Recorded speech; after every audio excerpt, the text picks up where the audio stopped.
할렐루야. 우리 성도님들, 주님께서 주시는 평안과 위로가 이 한 주간도 넘치시기를 축원합니다. 오늘 말씀, 에브라임 산지의 라마다임 소빔이라는 작은 마을과 그리고 그 당시에 예루살렘 대신 성막이 있었던 실로라는 두 도시의 이야기에서 시작합니다. 라마와 실라에는 각기 한나라는 여인과 실로에는 제사장 엘리의 며느리인 비느하스 부인이 있었습니다. 그래서 두 도시의 이야기는 두 여인의 이야기로 가고, 또 이 이야기는 다시 한나가 낳은 사무엘과 비느하스 부인이 나타나 목숨을 잃게 되는 이가봇의 이야기로 갑니다. 선택의 이야기입니다. 이렇게 세트로 둘을 놓고 어느 길을 가겠느냐고 묻는 것입니다. 선거철이고 선택의 계절인데, 성경도 우리에게 한나의 길, 비느하스 부인의 길, 사무엘과 이가봇의 길 둘 중에 어떤 길을 우리가 가며 살아야 할 것인지를 묻는 본문입니다. 한편은 하나님의 복과 평안이 있는 길이고, 다른 한편에는 비극과 안타까움이 가득한 길입니다. 학자들은 이것을 신명기의 역사라고 부릅니다. 신명기 11장 26절부터 28절에 모세가 이제 가나안 복지에 들어가기 앞서서 이스라엘 백성들에게 너희 앞에 이 율법이라는 복과 심판의 길이 있다. 오늘날 이 두 길 중에 어느 길을 택하겠느냐고 묻습니다. 물론 순종하고 복받는 길을 가기를 간절히 원하는 마음이 담겨 있는 것입니다. 이스라엘의 역사는, 구약 역사는 전체적으로 이 신명기의 역사입니다. 말씀을 듣고 새기고 기억하고 그 길대로 사는 길에 복이 있을 것이고, 그 말씀을 떠나는 삶에 안타까움과 슬픔과 어려움이 있게 되는 것입니다. 열왕기 역대기에 보면 왕들을 평가하는 기준도 같습니다. 얼마나 군사력이 강해서 많은 영토를 확장하고 경제적으로 부흥을 시켰느냐가 왕을 평가하는 기준이 아닙니다. 얼마나 신실하게 하나님의 말씀을 붙들고 그를 의지하면서 백성들을 사랑하고 다스렸느냐가 이스라엘 정치의 핵심이었습니다. 오늘 본문에도 그 이야기의 시작이 있는 것입니다. 산골 마을 라마, 예루살렘에 대신해 있던, 그 전에 있던 실로, 가장 중심적인 그런 성읍이지만 오히려 거기에는 슬픔이 있었다는 이야기입니다. 학교에서 학생들 시험을 봅니다. 제 시험이 좀 악명이 높은데요, 커다란 시험지 위에 문제는 딱 한 줄입니다. 그리고 그 밑에 학생들이 다 써야 되는 겁니다. 아마 공부 제대로 안 하는 애들은 그 태평양처럼 넓어 보일 겁니다. 좀 쉽게 해주려면 수능시험처럼 답안을 한 4개나 5개 주고 고르면 조금 쉽겠죠. 더 쉽게 하는 방법도 있습니다. 유치원에서 할 법하게 맞으면 동그라미 치고 틀리면 X자 치고 하면은 그 둘 중에 하나 아닙니까? 하나님께서 이스라엘 백성들을 어렵게 가르치지 않으셨습니다. 율법이라는 기준을 놓고 옳게 사는 법과 그 길을 벗어나는 방법을 그들에게 묻고 계시는 것입니다. 오늘 말씀의 증언은 아주 복된 소식과 아주 슬픈 얘기를 할 참입니다. 어느 걸 먼저 듣기를 원하십니까? 되게 대답 안 하세요. 그래서 제가 그냥 정해갖고 왔습니다. 슬픈 얘기부터 하겠습니다. 이가봇의 이야기입니다. 이가봇은 글자 그대로 하나님의 영광이 떠났다라는 말입니다. 아마 오늘 본문이 여러 곳을 가면서 맨 마지막 4장에 끝날 때 하나님의 영광이 떠나버렸다, 그런 아멘 하고 싶지 않은 본문입니다. 이가봇, 카봇이라는 것은 영광이라는 뜻이고요. 그 앞에 이제 없다라는 말이 붙은, 그래서 하나님의 영광이 떠나버렸다는 말씀인데, 이 이가봇이야말로 성도들이, 그리고 하나님의 공동체인 우리 교회가 가장 두려워해야 할 그런 말씀입니다. 언젠가부터 내 마음속에 하나님이 계시지 않고 성전에 하나님이 계시지 않은 것 같은 이 두려움, 그건 무서운 것입니다. 아무리 건강하고 아무리 교회가 사람이 많아도 여기에 하나님의 임재가 느껴지지 않고, 그리고 우리 예배가 공허하게 될 때 우리의 심령은 허탈해지는 것입니다. 하나님의 부재는 성도들의 두려움입니다. 왜냐하면 하나님은 임마누엘의 하나님이십니다. 하나님은 높이 멀리 초월하신 분만 아니시고 우리와 함께 하시기를 원하시고, 기꺼이 육신을 입고 이 땅에 오시기를 기뻐하신 분이시고, 우리의 낮고 천한 자리에 우리 대신 십자가를 지시기를 마지 않았던 분이 아니십니까?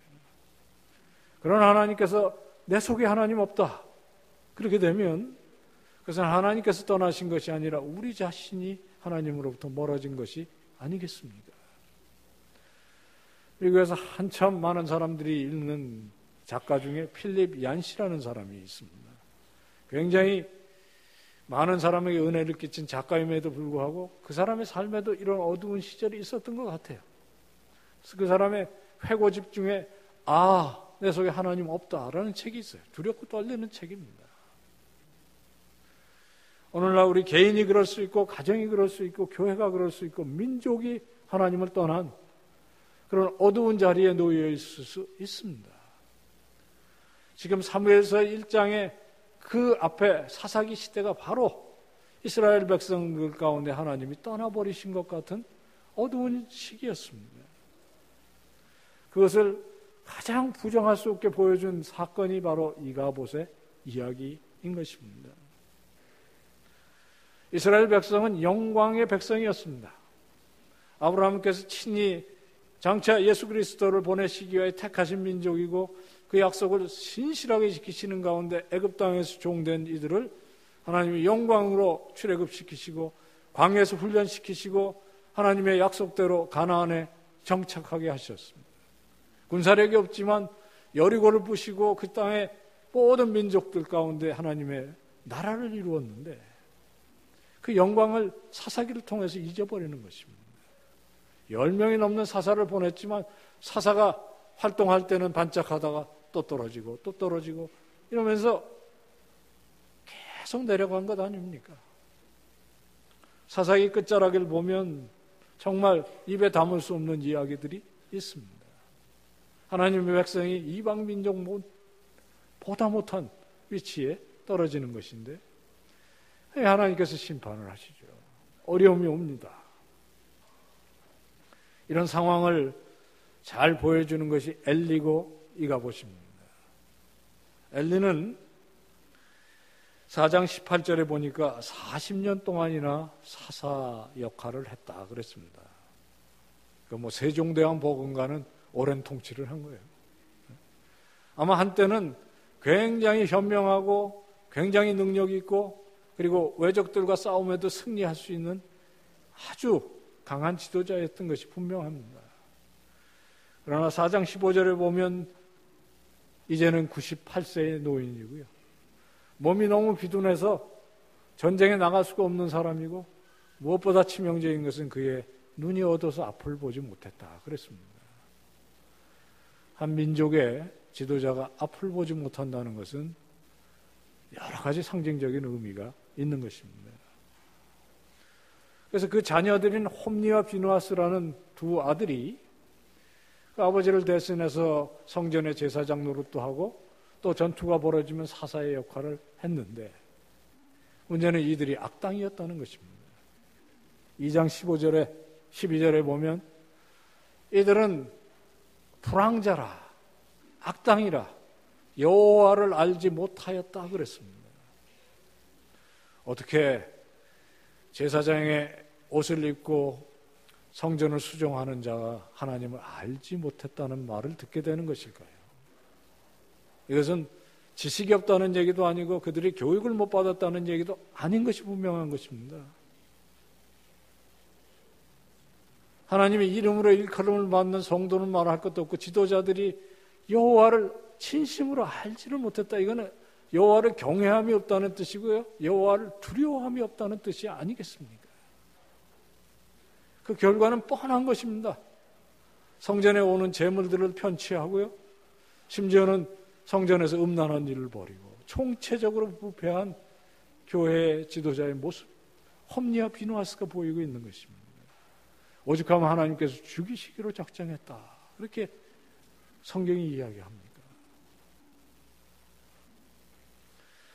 이들의 가장 치명적인 약점은 사사로서 할 수 있는 해야 하는 일에 무능했다는 것입니다. 외적이 쳐들어오면 이들이 민족을 이끌고 하나님의 이름을 지켜야 하는데 이들이 부패했을 뿐만 아니라 가장 강한 적인 블레셋이 쳐들어왔는데 백성들을 끌고 나간 전투에 첫 전투에서 4,000명이 죽었다 그랬습니다. 비극입니다. 돌아와서 회의를 했어요. 왜 이렇게 됐을까? 진단은 제대로 한 것 같습니다. 하나님 우리와 함께 하시지 않았다. 그러면 회개를 해야 되는 것입니다. 내 속에 하나님 없다고 생각하고 모든 일이 그 일 때문에 잘못되고 있다고 생각하면 우리가 겸허하게 무릎 꿇고 통곡하고 통회해야죠. 정말 두렵게도 그리고 외람되게도 이들은 하나님을 끌고 다닐 생각을 했다는 것입니다. 그 다음 전투에는 법궤를 앞세우고 하나님을 억지로 전장으로 끌고 갈 생각을 했는데 이것은 미신입니다. 창조주시고 우리의 주제자 하나님이 사람에 끌려다니시는 분이 아니십니다. 참혹하게 3만 명이 죽는 비극이 벌어지고요. 법궤가 빼앗기고요. 그리고 홈리와 비누아스는 전사하고 그 소식을 전해들은 엘리가 충격을 받아서 쓰러지고 그 얘기가 비누아스 부인에게 전달됐는데 아직 출산할 때가 안 됐는데 충격으로 조산을 하고 그리고 비극이 찾아오는 이야기입니다. 오늘 그냥 벗고 보실 걸 그랬어요. 그죠? 오늘 이렇게 들어오셔서 이 날씨도 우중충한데 이런 어두운 설교를 듣게 되니까 마음이 무거우실 텐데 성경에서 말하는 이야기입니다. 저도 난산을 한번 겪은 적이 있어요. 제가 뭐 아기를 낳은 건 아니고요. 제 아내가 둘째 아이를 낳았는데 첫째 아이 때 굉장히 참 하나님께서 은혜를 주셔서 외국에서 아무도 없는데 저희 둘이 아기를 낳아야 되니까 쉽게 낳게 하셨어요. 둘째 때는 좀 기도를 덜 하는 것 같더라고요. 또 진통이 와서 병원을 갔는데 의사 이렇게 촉진을 해보더니 아니, 머리가 만져져야 되는데 엉덩이가 포실포실하게 이렇게 만져진다는 거예요. 그러면서 기다려보자고 애가 마음이 바뀌면 돌아서기도 하니까 돌아서는 게 아니라요.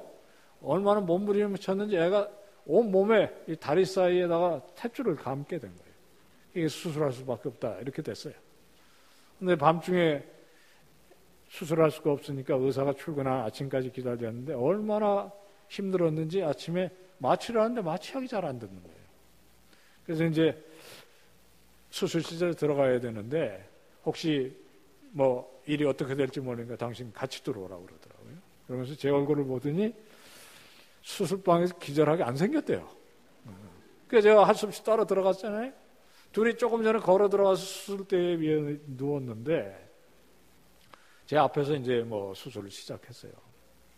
그래서 아기를 이제 꺼내서 저한테 들고 있으라고 그러더라고요. 제가 이렇게 들고 있는 겁니다. 이게 보니까 이놈이 이뻐요. 그리고 배시시 웃더라고요. 저희 둘째 딸 이쁩니다. 뭐 지금 30년이 다 지났으니까 지금 이런 얘기도 하죠. 정신 하나도 없었습니다. 그 정신 없는 가운데도 뭐 개복을 해놨으니까요. 이 사람들은 뭐 자기네들 할 얘기 다 하면서 그냥 뭐 피가 이렇게 고이는데 떠서 버리고 그 다음에 안에 대충 챙기더니 꼬매기 시작하는데요. 제가 그날 사람의 뱃가죽이 한 겹이 아니라는 걸 처음 알았어요. 한 겹 꼬매고 두 겹 꼬매고 얼마나 꼬맸는지 모르겠는데 끝에는 좌우지간 종이철하는 그 기계로 척석 하고 그러고 끝나더라고요. 제가 지금도 저희 아내보고 짐짓 그런 얘기해요. 나한테 속이는 거 없지? 속이려고 하지 마. 내가 당신 속을 본 사람이다. 그거 충격과 정말 두려움이더라고요. 이 여인 충격과 두려움은 거기서 끝나는 것이 아닙니다. 지금 나라가 망했죠. 지금 자기 남편이 죽었죠. 민족의 지도자였던 시아버지 죽었죠. 그것보다 더 두려운 것은 이 여인이 보기는 제대로 봤어요. 이 아이가 살아갈 이 미래가 우리 가운데 하나님이 없는 이가봇이 되었다. 인간의 눈으로 보면 그것은 분명히 절망입니다. 자기 판단에 정말 더 이상 의지할 것이 없는 이 이가봇 세상 속에 아이가 살아갈 것에 대한 절망 아닙니까? 한 개인이 그런 비극당할 수 있고요.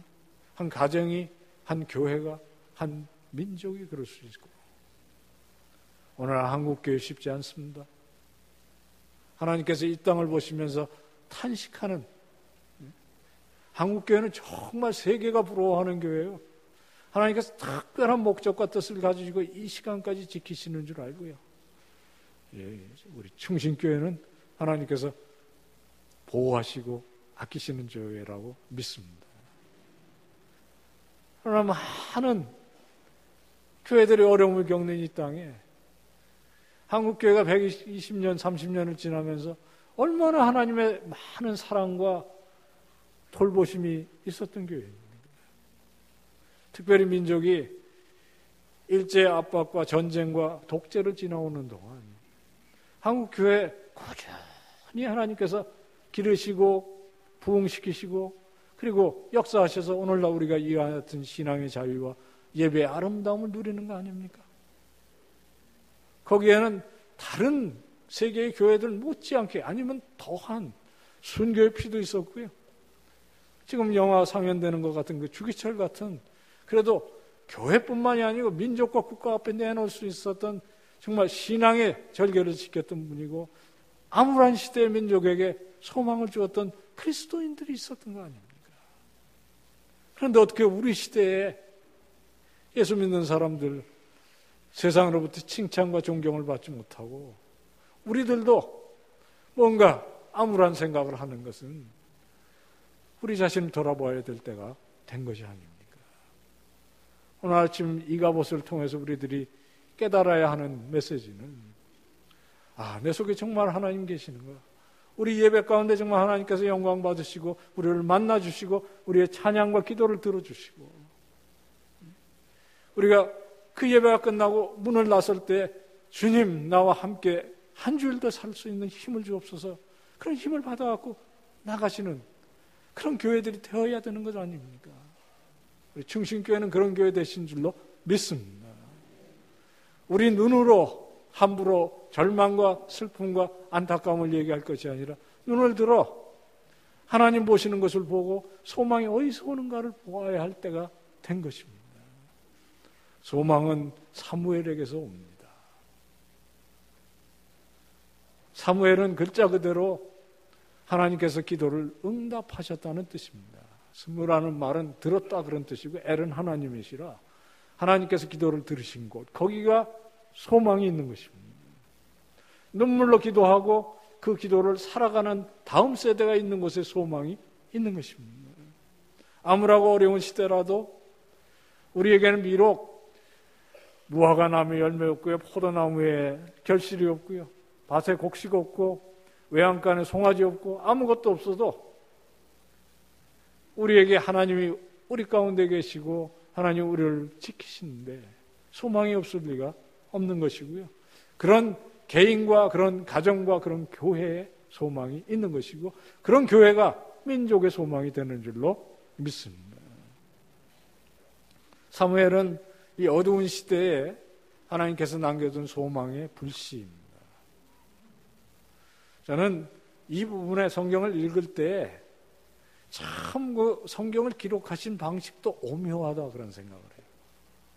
사사기를 읽어보십시오.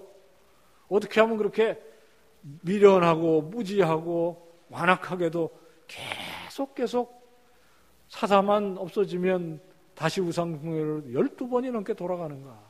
끝내는 삼손 같은 사람이 나오고, 그리고 더 비참한 일이 나오고, 그 끝자락에 사사기가 간신히 끝났는데 사무엘서도 또 이가봇으로 시작한다고 생각을 해보십시오. 얼마나 우리들의 마음이 무겁겠습니까? 하나님께서 그 중간에 사무엘의 이야기를 간주곡으로 집어넣습니다. 라마다임 소빔이라고 시골 마을 엘가나라는 제사장이 살았다는 것인데, 거기 족보가 이렇게 길게 있는 건 이 사람이 누구인지를 보이기 위함인데요. 누구냐면 이 사람은 에브라임 사람이 아닙니다. 산골에 파견된 제사장 레위 사람이고, 그래서 사무엘은 엘리를 이어서 제사장이 될 수 있는 것입니다. 요즘 말하면요, 저 산골에 개척교회 하는 목사님 아들인 거예요. 근데 재미있는 거는 이 어려운 지역, 가난한 지역에 파견된 제사장이 아내가 둘이었다는 거죠. 이게 이제 시사하는 게 많은 거예요. 그리고 그것 때문에 가장 불화가 있다는 거고요. 혹시 그런 생각하시는 분이 있나요? 아브라함도 여러 아내가 있었고, 예? 성경은 사실을 얘기하지 그것을 두둔하는 적은 없습니다. 그리고 아브라함 가정에도 그 비극이었듯이 사무엘 가정에도 그것 때문에 비극이 있는 것이고, 한나는 그 개인의 쓰라림. 둘째 부인은 아내가 막 자녀들이 턱턱 생기는데 어떻게 하나님 나에게 안 주십니까? 이게 사망의 고통이라고 그래요. 이 불임은. 그것을 끌어안고 성전에 와서 밤낮으로 기도했다는 것이고, 특별히 제사를 드리는 그 철에는 와서 아마 금식하고 기도한 것 같아요. 1장 15절 이하에 쭉 보면요, 미친 여인 같게 보였던 것 같아요. 그래서 엘리가 술을 깨라 그렇게 얘기하니까 아주 뼈 있는 말을 해요. 나는 술 취한 것이 아니고 마음이 슬픈 여인이라. 하나님께 내 마음을 통했을 뿐이라. 우리가 성전에 올라와서 내 사정을 놓고 울고불고 하는 거 부끄러워할 이유는 없는 것 같아요. 결국엔 우리가 그렇게 해서 하나님께 나아가죠. 한나도 하나님 이 어두운 시대를 어쩌면 좋습니까? 나에게 아들을 주시면 내가 사무엘 같은 아들을 키워서 민족을 구원하겠으니 나에게 아들을 주십시오. 그렇게 기도한 거 아닌 것 같아요. 그냥 자기 애통하고 애통한 마음 때문에 기도를 했는데, 기도하는 중에 하나님과 마음이 통하는 거죠. 무엇을 모았습니까? 나 하나가 이렇게 아들이 없어서 애통하고 이러는데, 하나님께서 이 땅을 보실 때 정말 주 앞에 신실한 사람 하나 없는 이 암흑과 같은 이스라엘을 애통하는 마음이 왜 하나님께 없으시겠습니까? 그리고 지금 한국교회를 향해서 하나님께서 보실 때, 우리를 보실 때 정말 우리 때문에 하나님께서 안심하시고 우리 때문에 하나님께서 소망을 품으신, 그렇다면 얼마나 감사한 일이겠습니까? 제가 몇 년 전부터 수업 시작하기 전에 늘 하는 기도가 있어요. 주님, 여기에 앉아있는 이 아이들 정말 어려운 시절에 하나님의 종들이 되어 나가는데, 이들이 사무엘과 같이, 다니엘과 같이, 에스더와 같은 이들 다 되게 해 주시옵소서. 그렇게 기도해요. 저는 충신교회가 이 성전에서 자라나는 영아부 유치부터 해서 청년부까지 놓고 그렇게 기도하셔야 된다고 생각합니다. 하나님의 눈길이 어디에 닿아 있을 것이고 그 하나님의 눈에 눈물이 있으실 것을 우리들은 생각해야 되는 것인데요. 한나가 거기에 마음이 통했다. 것입니다. 자녀들이 많이 속을 썩여가지고 울고불고 기도하시는 분들이 계시고, 그러는 가운데 아이가 바로 되는 그런 간증을 들어 들으시죠? 그런 사람 만나보신 적 없으세요? 그런 아이 보신 적 없으십니까? 지금 보시면 됩니다. 여기 하나 또 있습니다. 제가 우리 어머니 참 눈물 많이 흘리게 했어요. 제가 목사 안 되려고 학교 그만두고 하여튼 4년이나 우리 어머니 그 4년 동안 내내 철야기도 하셨습니다. 그거 끝나고 나와서 집에 오셔가지고 또 기도하세요. 건너방에서 그거 듣는 게 저한테는 고통이었습니다. 세상에서는 자식 이기는 부모 없다 그렇게 얘기합니다. 저는 뭐 개인적인 체험입니다만은 기도하는 부모, 눈물로 기도하는 부모 이기는 자식 없다 그렇게 얘기합니다. 여러분 때에 복 받고 행복하면 그것이 다가 아니지 않습니까? 우리는 태초에 하나님께서 천지를 만드신 그 시간과 공간 속에 지금 2016년 4월 3일을 지금 12시를 향해서 가고 있는 것인데요. 이 역사는 하나님의 나라에 이를 때까지 계속될 것이고 충신교회가 그 일을 지금 2016년 4월 3일에 하시는 거 아닙니까? 우리가 다 그 소명을 받아 이 자리에 있고 그것을 내다보면서 자녀들도 키우고 교회도 세워가는 것이고 더군다나 여러분들은 이 서대문 일대를 책임지셔야 하는 거 아닙니까? 세상에 교회가 많고 많지만 충신교회같이 이렇게 아름다운 성전과 아름다운 성도들이 이렇게 아름다운 교회를 이루게 하신 것은 하나님의 부르심이 아니고 무엇입니까? 한나는 개인적인 기도에서 시작했지만 분명히 그의 기도의 방향은 그렇게 가는 것입니다. 그래서 그 기도의 응답을 받을 때 그 아들을 품고 내놓지 않은 것이 아닙니다. 소원을 갚았어요. 그 소원기도 함부로 할 것은 아니지만 소원을 했으면 이렇게 지켜야 합니다. 그냥 지킨 것도 아니지 않습니까? 젖을 떼자마자 성전에다 갔다가 맡겼어요. 마치 오늘날 그 불교에서 동자승 하듯이요. 그래놓고 그 어린 사무엘이 자라는 동안 해마다 제사를 지나는 때에는 에봇을 제사장의 의복을 만들어 입혔다는 건데 그 꼬마가 그 입을 이유가 없어요. 어렸을 때부터 그렇게 자라기를 소망하면 그것을 지었겠죠. 어디서 산 거 아닐 겁니다. 소위 그 한 땀 한 땀을 기도로 만들고요. 그리고 그 소망이 아이에게 입혀지는 것이 이 여인의 유일한 소망이었다는 거죠.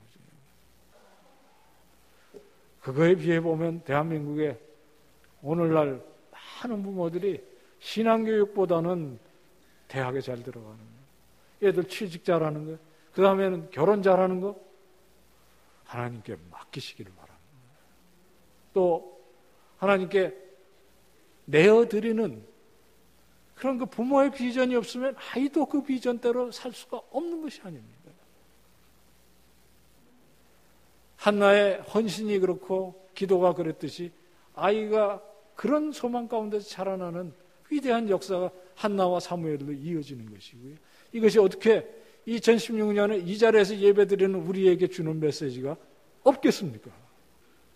우리라도 충신교회 우리 성도님들만이라도 이런 헌신으로 이런 소망을 가지고 자녀들을 양육하면 대한민국의 역사가 하나님 손에 이끌리지 않겠습니다.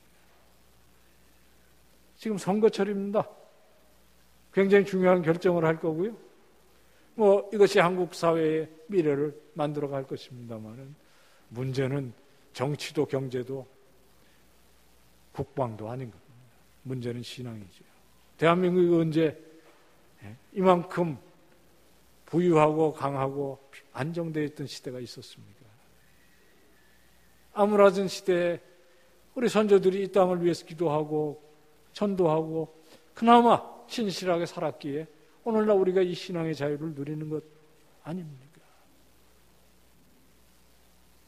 한 번은 저희 아이들이 어렸을 때요, 가정 예배를 드리는데 뭐 아이들이 워낙 어리고 또 저도 바쁘고 그래서 식탁에서 아침 먹고 그림 성경책 가지고 이렇게 이렇게 보여주고 얘기하고 끝나 5분 내지 10분도 안 걸리는 그런 예배 드릴 때인데요.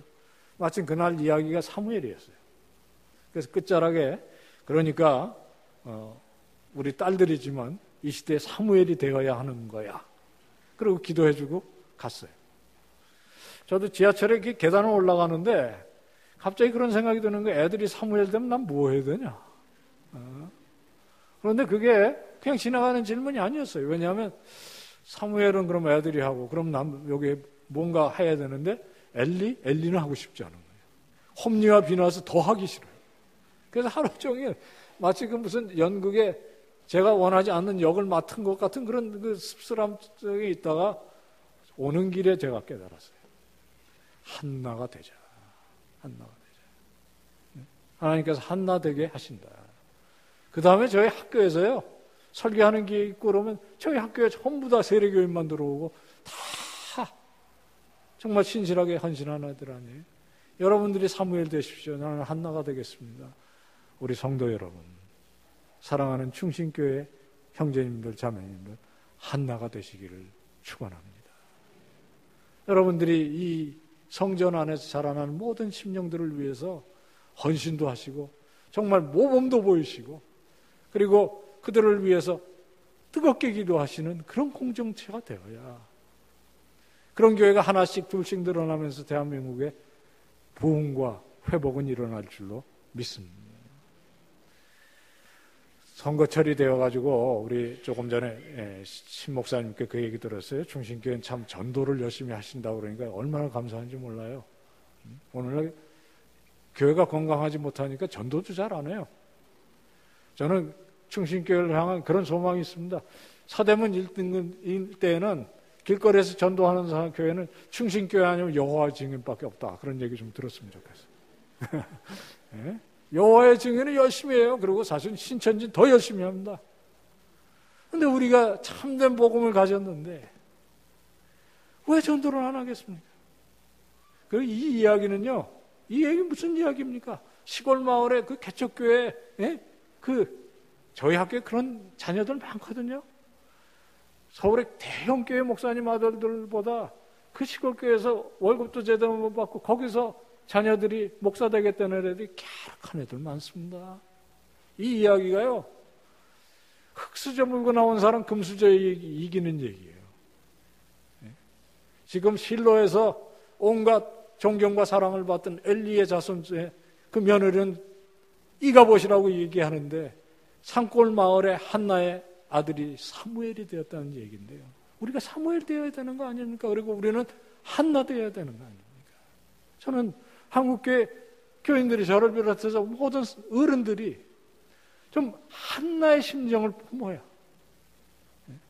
우리 세대는 어떻게 될지언정 다음 세대가 아니고 다른 세대가 되지 않을 거 아닙니까? 이 아침에 오늘 우리 앞에 선택은 분명합니다. 한나가 될 거냐, 비느하스 부인이 될 것이냐, 사무엘이 될 것이냐, 이가봇이 될 것이냐. 사실 이 이야기는 어디로 갑니까? 사울과 다윗 이야기라고 하고요. 그 다음에는 예수 그리스도가 오시는 그 족보가 아닙니까? 여호와의 역사는 태초에 천지를 지으신 하나님의 역사는 그렇게 계속되는 것입니다. 우리 시대를 넘어서 하나님의 나라로 갈 줄로 믿습니다. 충신교회가 그 일에 한나와 같이 쓰임받는 교회가 되시기를 축원합니다. 기도하시겠습니다. 은혜로우신 주님, 이 땅에 주의 복음을 암흑시대에 주셨고 우리들에게 눈물과 기도와 한나의 심정으로 자기 자신을 헌신했던 위대한 목회자들과 성도들을 주셔 오늘날 우리가 이와 같은 복을 누리는 줄을 압니다. 하나님, 우리 충신교회가 그와 같은 신앙의 대를 이어가 하나님께 잘했다 칭찬받는 아름다운 공동체 되게 해 주시옵소서. 예수님의 이름으로 기도하옵나이다.